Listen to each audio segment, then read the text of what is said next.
Disappear! Whenever you see all these Post cereals... Before there was limited edition pre-sales, loot boxes, and DLCs, we had the cereal box.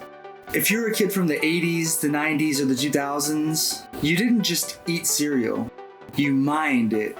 You dug through those sugary flakes like an archaeologist. You were on a mission because somewhere deep inside that cereal, there was treasure.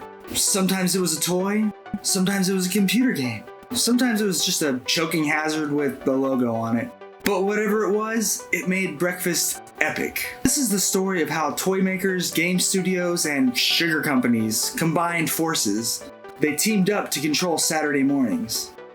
And they hooked our tiny little sugar-addicted hearts. From Chex Quest to Roller Coaster Tycoon, to plastic race cars or glow-in-the-dark spoons, this was the golden age of breakfast cereal marketing. What's up, you guys? I'm John Rue from the Retro Room, and today we're talking about toys and cereal boxes.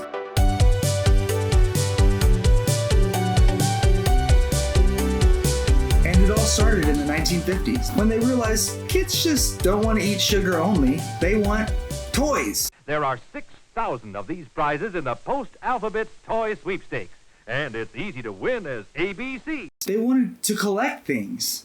Alright, let's rewind to the dawn of cereal marketing. In the 1950s, cereal was still kind of boring. I want to ask you something. How much energy do you suppose you use in a single day? They were health food, bland marketing, heavy in the fiber, helps you poop, grandma approved. And it gives you a nice taste in your mouth. Then somebody at Kelloggs said, why don't we sell some fun instead of just brand? And just like that, the sugary revolution began. By the 1960s, almost every cereal brand had a mascot. It's really yummy in the tummy. Tony the Tiger, Toucan Sam, Lucky the Leprechaun. I didn't even know his name was Lucky. I just knew him as the Lucky Charms leprechaun. But the real trick wasn't the cartoon, it's what came inside the box. The first cereal toys were basic, plastic rings, tiny figurines, just small toys. Kellogg's and General Mills learned one tiny rule of marketing. Kids don't care what the cereal tastes like, they just care about the toy inside. Pony. Well, you can win a pony in Post Cereal's Name the Pony contest. By the 70s, this became a full-blown arms race. Companies started giving toys away that tied into TV shows, movies, and even NASA. You could get submarines, space rockets, tiny record players, all from a cereal box that doubled as like insulation material. Then came the 80s, the crossover decade.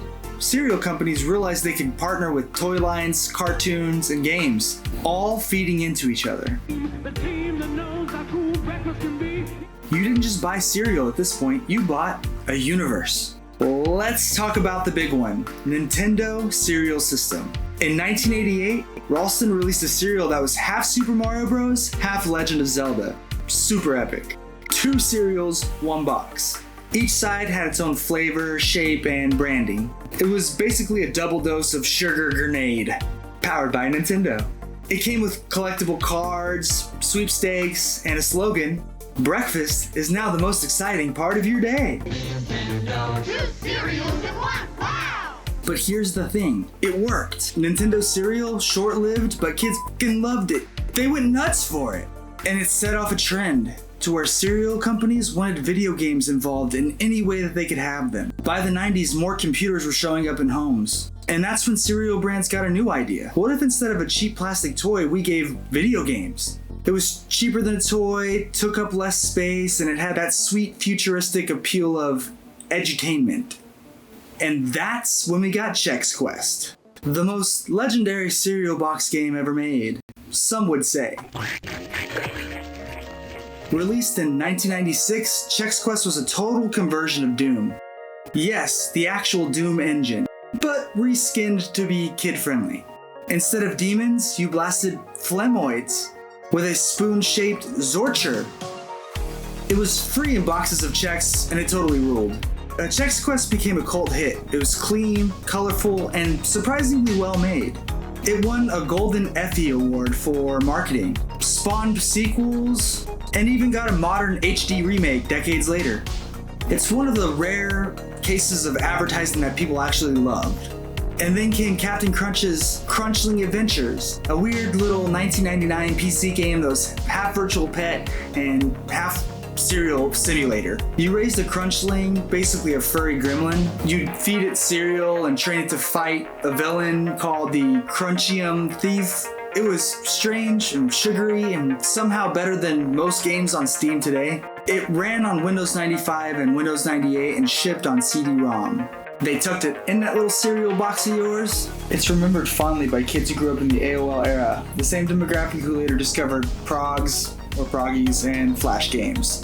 I made a previous video on this, go check it out.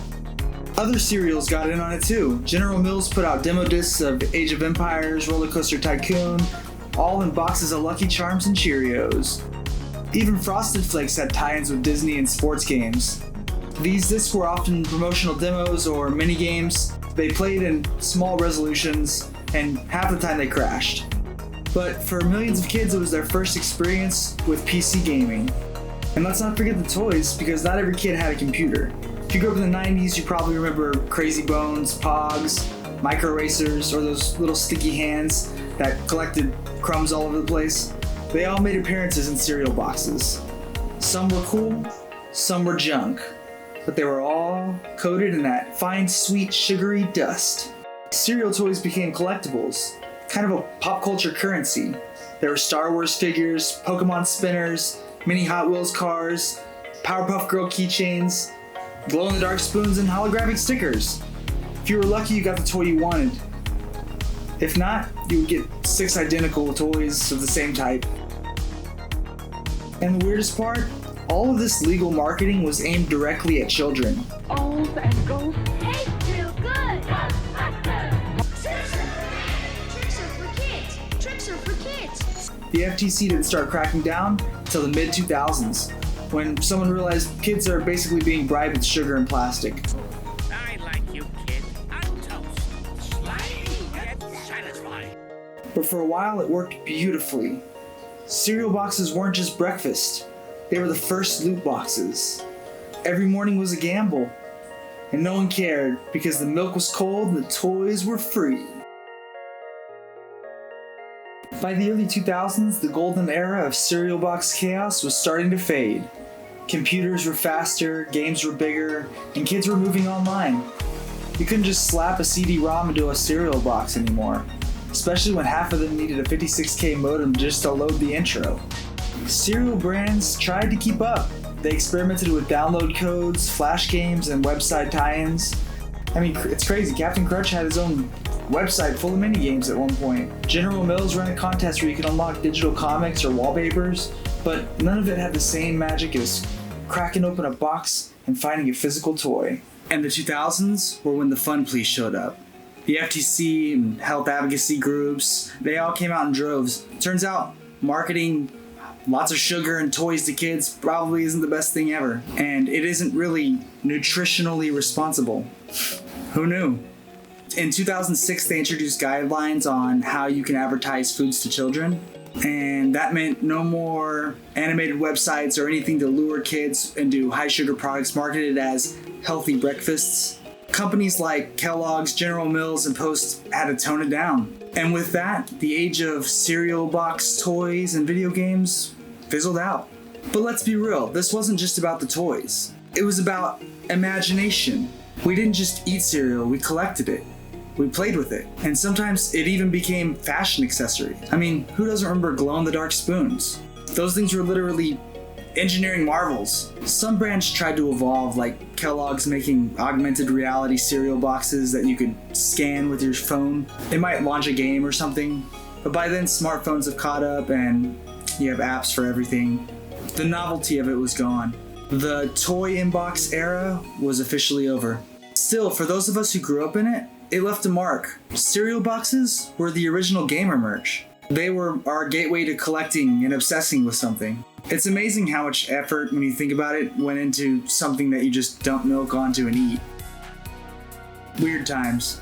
Now let's talk about the collectibles themselves, because even decades later, the toys they became nostalgia gold. There's literally entire eBay stores dedicated to selling the toys, even selling sealed cereal boxes from the 80s and the 90s. I saw one in my local Goodwill of the Ninja Turtles cereal with the bowl with the straw attached to it. That thing was super rad. And they were selling it for like $50. Unopened Nintendo cereal system boxes have sold for hundreds of dollars. The original Chex Quest CD ROM, even more. They sell especially if you have some of that golden dust on top of it. Cereal dust, that is. And the fandom lives on. There's a small but dedicated online community achieved to cereal box games and scanning old box art.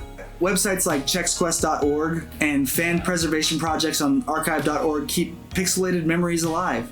And it's not just about the games. The toys, the branding, the commercials, all of it. It's the same energy that made us love VHS covers, arcade cabinets, and retro gaming boxes. You know, you loved your NES box art. They weren't just selling products to us, they were selling fantasy. Every cereal aisle was a battlefield of mascots screaming for your attention, making you cuckoo for Cocoa Puffs. Tony the Tiger, Lucky, the Trix Rabbit, Count Chocula, each with their own lore, stories, and their color palettes, and their own brand and identity. As kids, we ate it up, literally. So when people talk about the good old days, and we're not just talking about nostalgia, they're talking about tactile experiences. You could touch your rewards, literally. It was tangible, physical. You didn't just download something or scan a QR code. You dug it out. You excavated it from the cereal box using your bare hands. And somehow it made cereal taste better. It's easy to laugh at it now, but cereal box marketing was the perfect reflection of its time. A mix of optimism, consumerism, and sugar addiction. All wrapped up in cardboard. And honestly, it worked beautifully. Because even today, if you put a free toy in a cereal box, kids and adults would lose their minds. So cheers, here's to an era of sugar, spoons, and CD ROMs. To every broken toy, corrupted demo disc, and stale box of cereal that you ate for a sticker. You didn't just buy breakfast. You bought a piece of the world that doesn't exist anymore. And honestly, it was delicious. Daddy shooting another video. You wanna say hi? Hi!